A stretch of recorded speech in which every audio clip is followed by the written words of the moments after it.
Assalamualaikum warahmatullahi wabarakatuh. Selamat pagi anak-anak TKJ semuanya.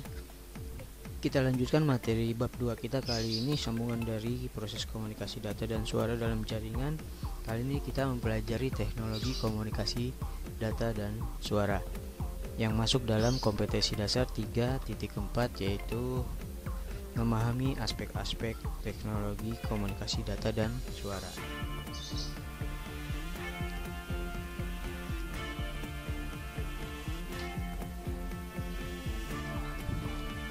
Kemudian tujuan pembelajaran yaitu menganalisis aspek-aspek teknologi komunikasi data dan suara. Teknologi komunikasi data dan suara ini terus berkembang hingga saat ini. Perkembangan teknologi komunikasi data dan suara seiring dengan perkembangan teknologi elektronika, sistem transmisi, sistem modulasi, dan sistem informasi. Jadi perkembangan ini akan terus berlanjut karena prospek dari teknologi komunikasi data dan suara yang menjadi salah satu perkembangan teknologi yang paling penting ya. Salah satu bukti perkembangan teknologi komunikasi data dan suara adalah jumlah pendukung komunikasi jumlah perangkat pendukung komunikasi data dan suara ini semakin lama semakin banyak ya. Berikut penjelasannya, yaitu yang pertama ada teknologi komunikasi data. Teknologi komunikasi data merupakan peralatan yang digunakan untuk memproses pengiriman informasi data ya, yang telah diubah dalam satu kode tertentu yang telah disepakati melalui sebuah media transmisi dari pengirim atau sender ke penerima receiver ya. Tujuan dari teknologi komunikasi data ini yaitu yang pertama, tujuannya memungkinkan penggunaan sistem komputer dan peralatan pendukung dari jarak jauh atau komputer remote computer use. Kemudian yang kedua itu mempermudah kemungkinan pengelolaan dan pengaturan data yang ada dalam berbagai macam sistem komputer. Itu berikutnya tujuannya itu mengurangi waktu untuk pengelolaan data. Kemudian memungkinkan pengguna komputer secara terpusat maupun tersebar sehingga mendukung manajemen dalam hal kontrol desentralisasi atau sentralisasi. Lalu ada memungkinkan pengiriman data dalam jumlah besar, efisien, tanpa kesalahan dan ekonomis dari suatu tempat ke tempat yang lain. Tujuan berikutnya mendapatkan langsung dari sumbernya informasinya, yaitu kemudian mempercepat penyebarluasan informasi. Karena ada beberapa cara untuk menjaga data pada komunikasi data tetap aman dan tidak rusak. Antara lain itu sebagai berikut. Ya, jadi yang pertama itu pastikan media transmisinya itu tidak rusak dengan melakukan pengecekan secara rutin. Kemudian pastikan alamat IP yang mau kita kirim itu benar agar tidak salah pada tujuannya. Kemudian letakkan kabel-kabel di tempat yang aman ya, jangan sembarangan. Lalu selalu rutin scan virus agar data kita tidak hilang karena virus ya. Maksudnya ada virus yang menghilangkan data. Kemudian yang terakhir itu kita harus rajin melakukan perawatan hard disk ya, agar hard disk kita itu tidak bad sector ya. Sini ada kendala yang mungkin dialami ketika kita melakukan komunikasi data. Kendala yang pertama yaitu hambatan yang bersifat teknis. Contohnya itu pesan tidak dapat utuh diterima oleh receiver atau penerima. Jadi yang bersifat teknis ini pesan kita tidak bisa utuh diterima kepada penerimanya. Kemudian hambatan bahasa, yaitu pesan yang kita kirimkan tidak dapat ditafsirkan secara sempurna, samar-samar biasanya oleh penerima.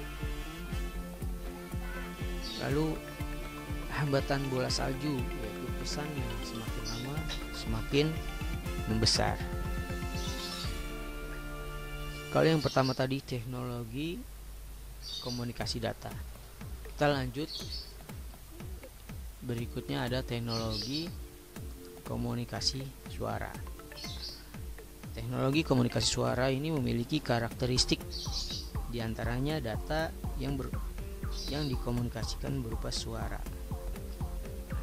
Karakteristiknya itu data yang dikomunikasikan berupa suara dan gambar, jadi menggunakan bahasa secara lisan, serta komunikasi yang dilakukan biasanya jarak dekat atau jauh dan secara lisan atau langsung. Teknologi komunikasi suara ini diterjemahkan sebagai suatu jenis komunikasi yang paling umum digunakan dalam bentuk informasi yang disampaikan melalui perantara suara untuk didengarkan.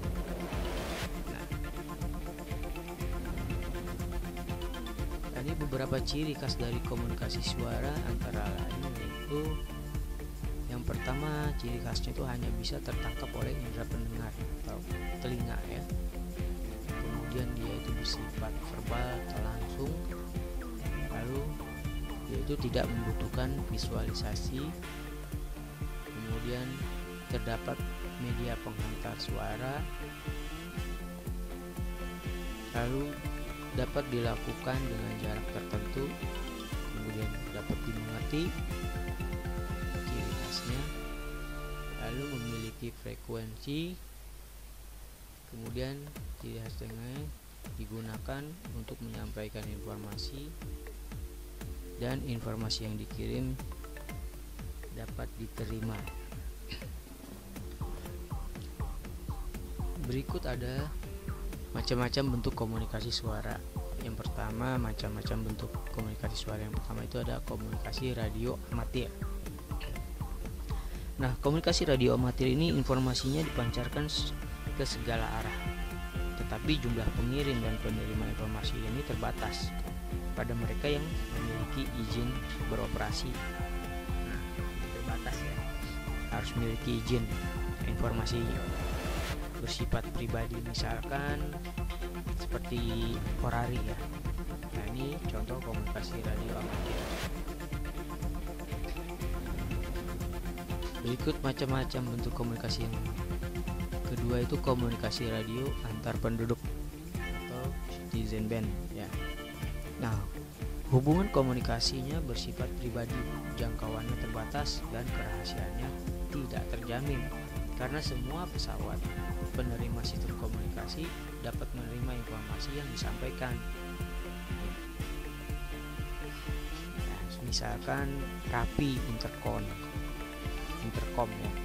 Nah, ini berikut contoh intercom ini merupakan salah satu jenis alat komunikasi radio antar penduduk.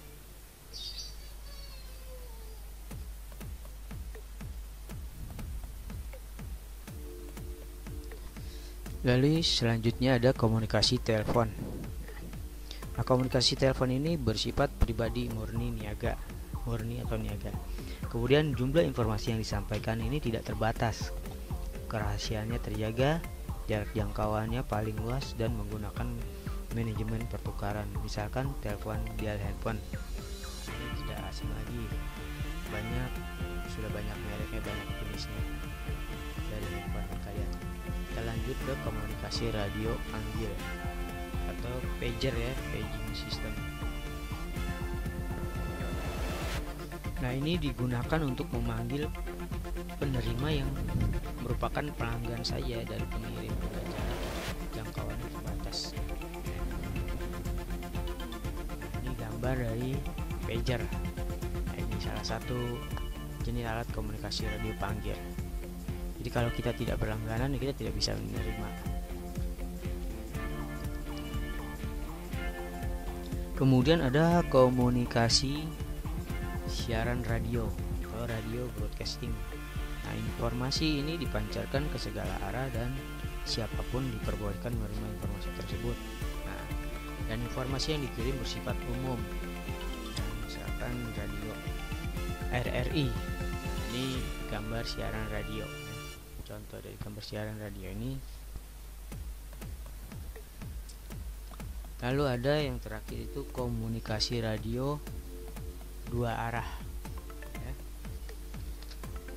Nah, komunikasi radio dua arah ini informasinya terbatas pada pengirim dan penerima yang beroperasi dengan saluran frekuensi gelombang yang sama. Jadi kalau gelombangnya beda dia tidak bisa menerima. Dan jarak jangkauannya ini terbatas sehingga sifat pribadinya dapat terjaga. Jaraknya pun terbatas, hanya berapa kilo saja. Dan frekuensinya pun harus sama baru bisa menerima informasi. Seperti contohnya ini gambar handy-talkie merupakan salah satu alat komunikasi radio dua arah ya. Adapun cara-cara terjadinya komunikasi suara adalah sebagai berikut, yaitu harus ada pengirim atau transceiver ya. Ini syarat bisa terjadinya komunikasi suara. Receiver ini, pengirim ini merupakan pihak yang mengirimkan informasi atau data suara. Tugasnya yaitu memberikan informasi pada penerima lewat perantara media transmisi, misalkan telepon. Kemudian harus ada media transmisinya. Nah, media transmisi ini merupakan media yang digunakan untuk menyalurkan atau mengirimkan ke tempat tujuan atau penerima. Nah, misalkan saluran fisik atau kabel, udara, dan cahaya. Kemudian harus ada penerimanya atau receiver. Nah, penerima merupakan pihak yang menerima informasi. Jadi tugasnya adalah menerima informasi yang dikirimkan oleh pengirim melewati media transmisi, misalkan telepon. Jadi secara garis besar ada dua cara penyampaian informasi, yaitu sebagai berikut. Yang pertama itu penyampaian point to point communication, dari titik ke titik. Nah, komunikasi dari titik ke titik ini atau point to point communication sebagai bentuk informasi yang disampaikan oleh pengirim hanya diberikan kepada satu penerima saja ya. Contohnya fax, email, telepon, dan pager. Jadi hanya satu penerima saja. Contohnya mesin fax ya. Kemudian cara penyampaian yang berikutnya, yang terakhir itu broadcast communication. Jadi satu titik ke segala arah. Nah, komunikasi dari satu titik ke segala arah ini sebagai bentuk informasi yang disampaikan oleh pengirim dapat diterima oleh siapa saja yang membutuhkan informasi tersebut ya. Contohnya atau misalkan komunikasi siaran radio dan televisi. Baik, Bapak rasa bab 2 berakhir di sini. Seperti biasa, tugas kalian yaitu membuat rangkuman materi atau mencatat materi yang Bapak jelaskan tadi. Kemudian kalian tulis di buku TLJ kalian, teknologi layanan jaringan kalian. Kemudian kalian foto dan kirim tugas email yadika6@gmail.com ya. Emailnya dengan subjeknya seperti berikut. Baik, Bapak akhiri. Assalamualaikum warahmatullahi wabarakatuh.